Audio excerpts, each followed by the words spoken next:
Today we are interviewing the one, the only Piper Goodeve. Yay, thank you. Okay. Hi, Piper. Hi, Chelsea.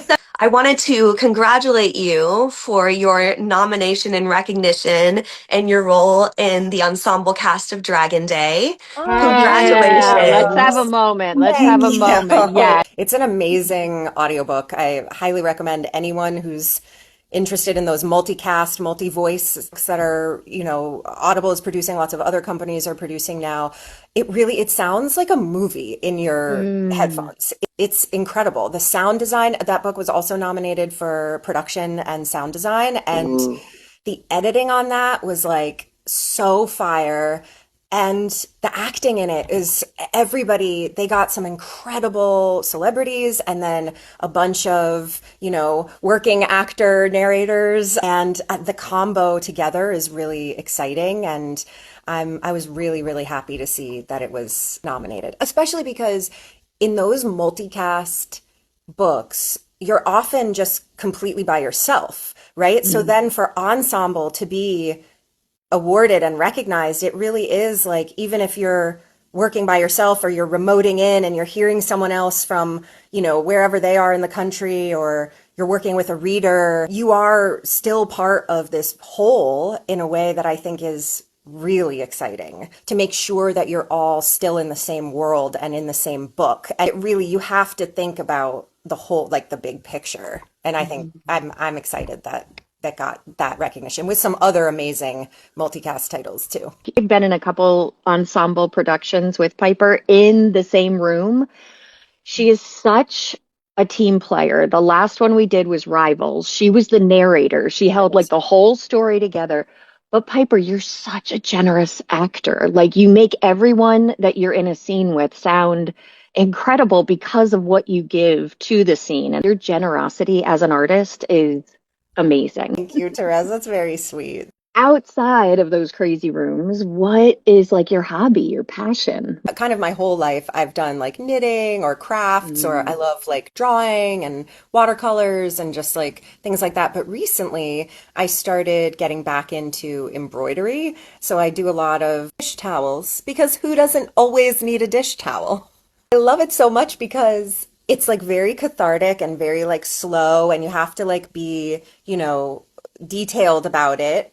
But it's also like a little bit stabby. There's something very satisfying about like the needle goes in, Love the needle you. comes out. We start with something blank, and at the end of a day or a couple days, you have this like finished thing. So I love it. I'm working Um, on one today. It'd be like it's like, it says olive oil. uh, Started it this morning. So yeah. wow, you're A personal sense, what are you looking forward to this year? I am looking forward to, my husband and I have a couple trips planned.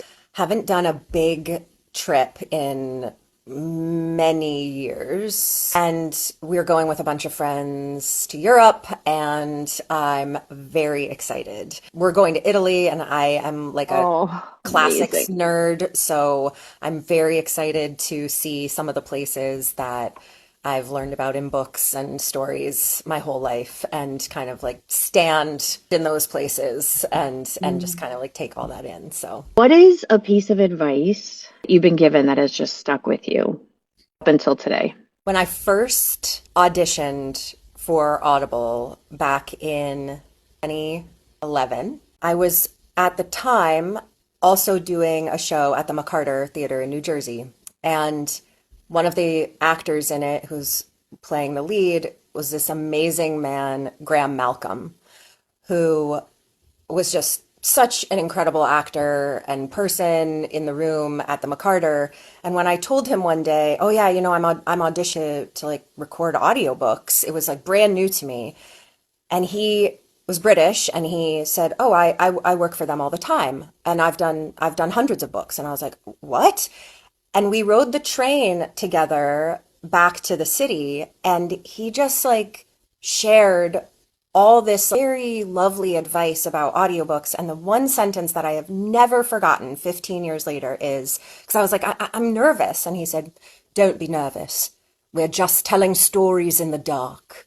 I've never forgotten it. And whenever I get like frustrated in the booth, which happens to everybody, I just try to like sit and like get calm and hear Graham's voice in my head. Like, we're just telling stories in the dark. It really like centers me in a way. Do you have any sort of anecdotes or something that you could share about a project that you've worked on? Anything really?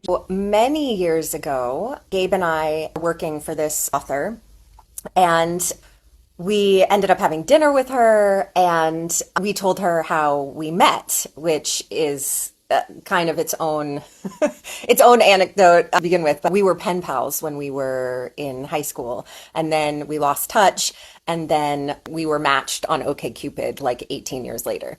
She was like, "Oh, how'd you meet?" And like we told her, and then many years later she wrote a book like very loosely based. It was like I was inspired by like pen pals meeting, and she like wrote a romance novel like with that.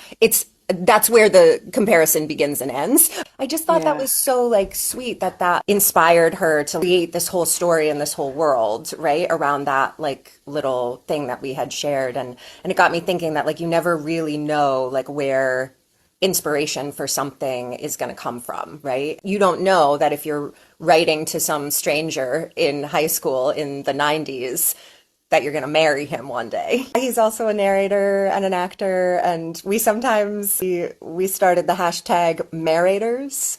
Whenever we No. like audiobook functions together, we'd be like hashtag Marrators. We've done a bunch of books together. Gabe does a lot of the multicasts, and then we do a lot of dual casts together. We've done one duet together. He's so good at like ad libs in a way that I'm not. What do you enjoy most about your career? I love the audiobook community. I feel like it is kind and generous and inclusive and curious in a way Mm. that I really love and respect. There's never a day, even if I'm working on a book that I'm like, it's contemporary and I'm a contemporary human in New York City, there will still be something in that book that surprises me, that is Mm. new, that makes me see the world in a different way. Maybe a relationship situation that I then have to like put myself in those characters' shoes and see the world from a different perspective. And I think that that Mm. is so important and what keeps me going in this.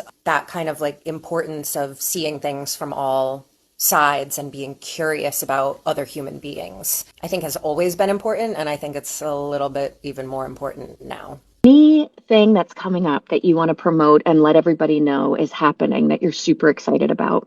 It came out at the beginning of January. It's this incredible YA novel called Beth Is Dead by Katie Ooh. Bernet.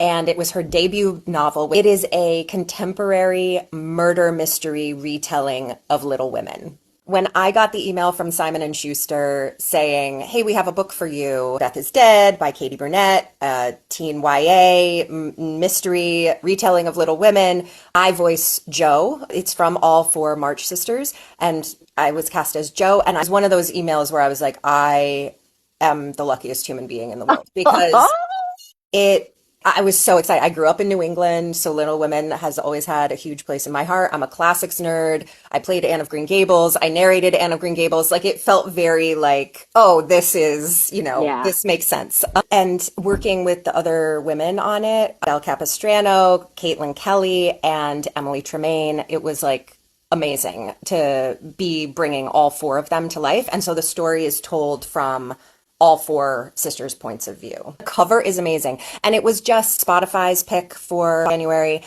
Apple it, Book's girl. pick for January. And then Reese Witherspoon started a brand new young adult kind of reading club, book club, and it was their first pick. So highly recommend. It doesn't read like YA, like what you might think YA is. It while I was prepping it and while I was recording it, I had to kind of remind myself that it was produced by Simon Teen and like was a YA novel because it's so unbelievably like clever and complicated, and she really found this amazing balance between putting her own contemporary spin on these iconic characters and honoring the original classic. So For Goodeve, it was an absolute pleasure to get to know you a little bit more for Wonderful Human Wednesday. Thank you. You're a And wonderful human, and so are you, Chelsea. have the best time in Italy with Thank your friends. you. Eat everything, I will. and I'll Yeah, see you I will. soon.